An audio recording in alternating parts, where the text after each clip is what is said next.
खटिमा में आज क्या क्या हुआ, खटिमा में कल क्या होगा, ये बात इस वक्त पूरे उत्तराखंड में हो रही है। दरअसल तुषार के परिवार से खटिमा पुलिस को 24 घंटे का अल्टीमेटम मिला है। अगर पुलिस अपना वादा पूरा नहीं कर पाई तो फिर खटिमा में आज से ज्यादा बवाल कल होने वाला है। आज खटिमा में हजारों हिंदुओं की भीड़ ने चक्का जाम कर दिया, आगजनी और नारेबाजी की, जिसके बाद खटिमा में पुलिस ने आरोपी हाशिम की दुकान पर बुलडोजर चला दिया। लेकिन परिवार कह रहा है इंसाफ अभी अधूरा है। पुलिस के पास चाकूबाज हाशिम को पकड़ने के लिए अब सिर्फ कल सुबह तक का वक्त है, जिसका काउंटडाउन तेजी से पूरा होने वाला है।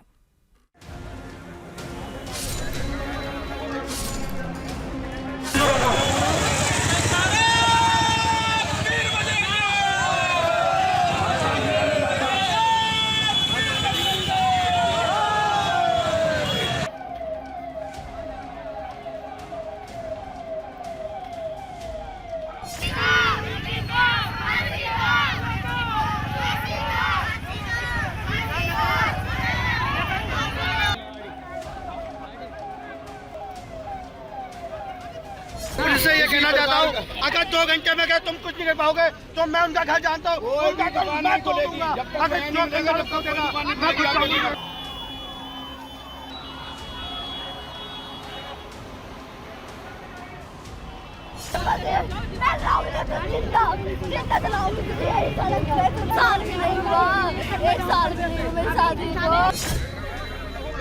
उत्तराखंड के खटीमा में आग लगी हुई है और इस आक्रोश की आग में पूरा खटीमा धधक रहा है। उत्तराखंड में हिंदू बुलडोजर चलाने और फांसी देने की मांग कर रहा है। उसके घर में बुलडोजर चलाया जाए, मेरी बच्ची का सिंदूर उजाड़ा, उनके भी बाग का सिंदूर सब उजाड़े जाए, उनका बुलडोजर गोद उजाड़ी जाए।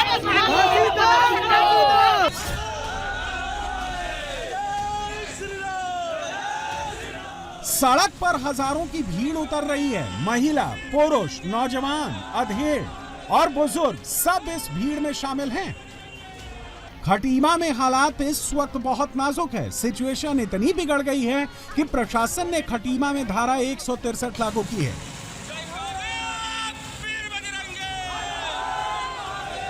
कृपया संयम बनाए रखें।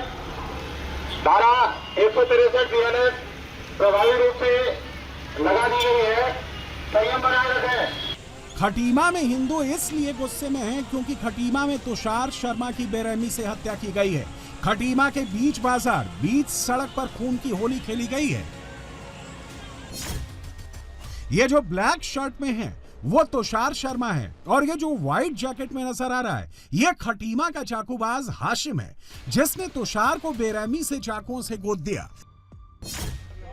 खटीमा में 12 दिसंबर की रात 9:30 बजे तुषार, सलमान और अभय बस अड्डे की चाय की दुकान पर खड़े थे। तभी गोटिया इस्लाम नगर से आए कुछ युवकों के समूह से उनकी कहासुनी हो गई। दोनों पक्षों के बीच पुरानी रंजिश चल रही थी, जो देखते ही देखते मारपीट और फिर चाकूबाजी में बदल गई। हमले में तुषार गंभीर रूप से घायल होकर मौके पर ही ढेर हो गया। सलमान और अभय को गंभीर चोटें आई। दोनों का अभी भी अस्पताल में इलाज चल रहा है। इस वीडियो को ध्यान से देखिए। ये खटीमा के उसी बस स्टैंड का वीडियो है जहां चाकूबाजी हुई है। इस वीडियो में मारपीट भी हो रही है और इसी वीडियो में व्हाइट कलर की हुडी में एक लड़का नजर आ रहा है और ये वही हाशिम है जिसने तुषार और उसके साथियों को चाकू से गोदा है। और इस वीडियो में हाशिम और उसके साथी तलवार लाने की बात कह रहे हैं।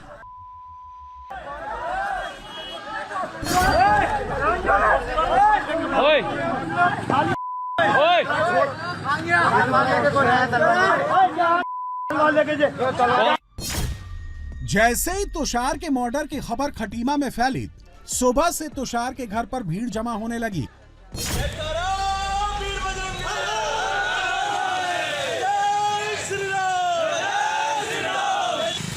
गुस्साए हिंदुओं की भीड़ ने चक्का जाम कर दिया। देखते ही देखते पूरे खटीमा में सड़क पर हिंदुओं की भीड़ जमा हो गई।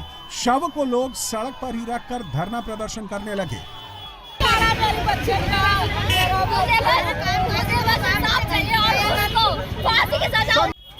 पुलिस लोगों को समझाने की कोशिश कर रही थी, लेकिन लोग आरोपी की गिरफ्तारी की मांग को लेकर धरने पर ही बैठ गए। खटीमा का चाकूबाज और उसके साथी फरार थे। इसी बात को लेकर भीड़ का गुस्सा ऐसा भड़का कि खटीमा में आग लग गई। जिस चाय के खोखे में आग लगाई गई है, ये दुकान चाकूबाज आरोपी के पिता की है। मैं इस वक्त खटीमा में मौजूद हूँ और वो घटना स्थल आपको दिखा रहा हूँ जहाँ पर तुषार शर्मा की चाकू से गोदकर हत्या कर दी गई। यही वो घटना स्थल है। हालांकि अब पुलिस यहाँ पर खूब नज़र आ रही है।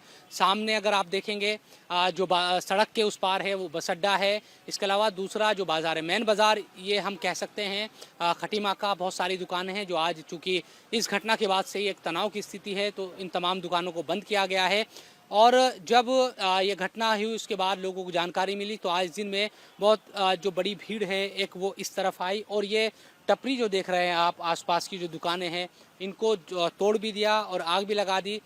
ये जो टपरी आप देख रहे हैं जो एक तरीके से नीचे गिरी हुई है और जली हुई है, इसके बारे में कहा जा रहा है कि पप्पू नाम की शख्सी दुकान है और इसी के बेटे पर आरोप है तुषार शर्मा की हत्या का। तुषार के परिवार का कहना है कि जिस बेरहमी से तुषार की हत्या हुई है उसी तरीके का इंसाफ मिलना चाहिए।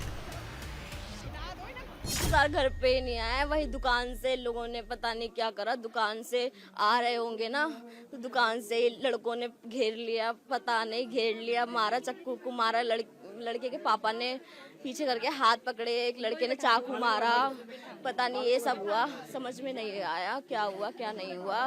अब मुझे बस सरकार से ये निवेदन है, मेरे ससुर 60 साल के, अब उनसे काम नहीं होगा मेरे ससुर से।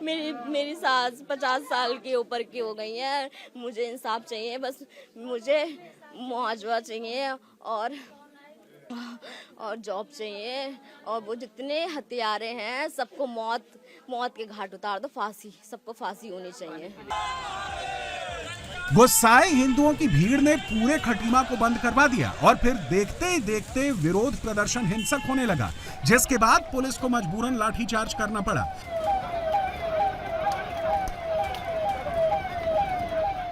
अब खटीमा में एक तरफ इंसाफ के लिए विरोध प्रदर्शन की गूंज सुनाई दे रही है तो दूसरी तरफ पुलिस की गाड़ियों का सायरन सुनाई दे रहा है। पुलिस ने पीड़ित परिवार से आरोपियों की गिरफ्तारी के लिए 24 घंटे का समय मांगा है। क्या बताया, क्या कह रही है पुलिस? चलते रहिए आप। पुलिस ने कहा है कि हम जो 24 घंटे के अंदर इंसाफ करेंगे, 24 घंटे के अंदर पकड़ के लेके आएंगे और पकड़ के नहीं लेके आएंगे उनका घर भी नेस्तनाबूद करेंगे, हम उनके घर को तहस नहस कर देंगे। और बोले हैं घर में एक को किसी को नौकरी देंगे। 24 घंटे उत्तराखंड में पुलिस और गुस्साए हिंदुओं के लिए बस 24 घंटे के लिए सीज फायर हुआ है। अगर अगले 24 घंटे में आरोपी नहीं पकड़े गए तो फिर खटीमा में जो कुछ होगा वो बहुत बड़ा होगा। इस बार हिंदू सिर्फ सड़क पर नारेबाजी नहीं करेगा, सिर्फ कोतवाली का घेराव नहीं होगा, बल्कि इस बार पूरे खटीमा में शटर डाउन होगा और यह आक्रोश की आग पूरे उत्तराखंड में फैलेगी। उत्तराखंड के हर जिले में हिंदुओं का हल्ला बोल होगा। जो गुस्से की आग खटीमा में धधक रही है, इसमें पूरा उत्तराखंड भी जल सकता है। आज से कम 7-8 साल पहले पिताजी के ऊपर मेरे हमला हुआ था इन्हीं मुसलमानों के द्वारा। अब इतने सालों बाद ये घटना इस बच्चे के साथ घटी है। घर का इकलौता कमाने वाला था। कभी खटीमा है, कभी बरेली है, कभी दिल्ली है, यहाँ मरने वाला खाली हिंदू होता है सर। जो हर दिन जुमे का दिन चुना जाता है, मारने वाला एक ही कौम का व्यक्ति होता है और मरने वाला एक ही कौम का व्यक्ति है। खटीमा मुख्यमंत्री पुष्कर सिंह धामी का गृहनगर है और जब खटीमा में बवाल मचा हुआ था तब सीएम धामी खुद खटीमा में मौजूद थे। सीएम धामी ने एसएसपी और डीएम से बातचीत की है। सीएम धामी ने आरोपियों की जल्द गिरफ्तारी और सख्त एक्शन की हिदायत दी है, जिसके बाद खटीमा में बुलडोजर भी चल गया है। ये बस अड्डे के सामने का इलाका है और यहाँ पर आप देखेंगे तो बहुत सारे खोखे और चाय की दुकान और यही वो चाय की दुकान भी थी।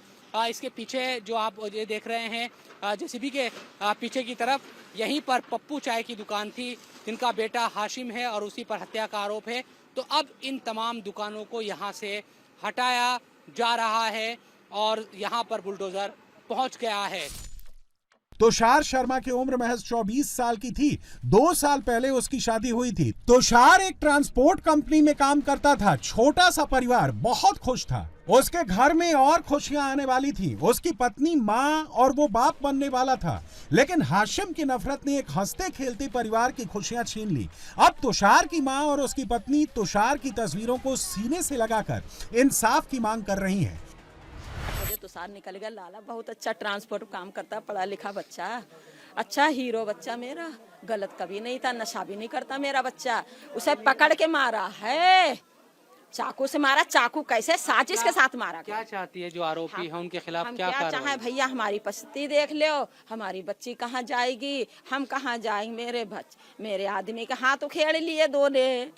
अब मुझे मार दो, मुझे मार दो, मुझे रख दो। खटीमा में तुषार का अंतिम संस्कार भी हो गया है। पुलिस ने अभी हालात को कंट्रोल कर लिया है, लेकिन अभी भी हालात तनावपूर्ण हैं, जिसके बाद इलाके के चप्पे चप्पे पर पुलिस की तैनाती हो गई है। और ये सिचुएशन तभी पूरे तरीके से कंट्रोल में आएगी जब चाकूबाज हाशिम सलाखों के पीछे पहुंच जाएगा। पुलिस ने चाकूबाज हाशिम और उसके साथियों की तलाश में कई टीमों को लगाया है। पुलिस हाशिम और उसके साथियों की तलाश में जगह जगह छापेमारी कर रही है। हाशिम और उसके साथियों के मोबाइल फोन को भी ट्रैक किया जा रहा है। लेकिन खटीमा पुलिस ने एक बात और क्लियर कर दी है, विरोध प्रदर्शन का सम्मान होगा, लेकिन अराजकता होगी तो उसको बर्दाश्त नहीं किया जाएगा। पुलिस अराजकता फैलाने वाले लोगों को भी तलाश कर रही है। उस पर काफ़ी इंटेल हमारे पास में है और उस पर कार्रवाई चल रही है। हमारी टीम्स बिल्कुल रवाना है और मैं उनके कांटेक्ट में हूँ फिलहाल, क्योंकि मिशन अंडर ऑपरेशन है, अंडर प्रोग्रेस है, तो मैं बहुत ज़्यादा रिवील करना ठीक नहीं समझूंगा क्योंकि वो जियोपार्डाइज हो सकता है। लेकिन जल्द ही जैसी हम उसे कंप्लीट करते हैं फाइनल टास्क उसका, आप लोगों के सामने वो पॉइंट्स भी रखे जाएंगे। अच्छा सर, ये भी है कि इसमें एक ही शख्स शामिल है या कई सारे हैं? अगर इसकी चीज़ें आप बता पाएँ कुछ। प्राइमा फेसिया तो जो गुट है उसमें 3-4 लड़के हैं जो आपस में लड़े हैं, तो प्राइमा फेसिया तो हमारे एक्यूज वही बनते हैं। बाकी अभी इसमें जब इन्वेस्टिगेशन आगे बढ़ेगी तो हम देखेंगे किस तरह से वो हैं।